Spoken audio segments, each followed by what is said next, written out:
White thinks they are playing a standard gambit, but they are actually walking into a 10-move disaster pawn to e4 pawn to c5. The game begins with the king's pawn and the Sicilian defense. Pawn to d4 pawn takes pawn. White offers the Smith-Morra Gambit. White wants to open up the center quickly at the cost of pawn. Pawn to c3 pawn takes pawn. Black accepts the second pawn. White will now have a lead in development, but black is ahead in material. Knight takes pawn. Knight to c6. White recaptures with the knight to develop a piece.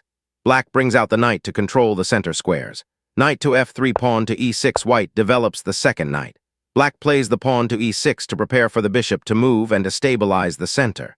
Bishop to c4, queen to c7, vital move. White develops the bishop to an aggressive post. Black plays the queen to c7. This is the secret move of the trap. It looks like a normal developing move, but the queen is actually waiting to strike the h2 square later in the game. White castles knight to f6. White brings the king to safety. Black develops the knight to f6, preparing to attack.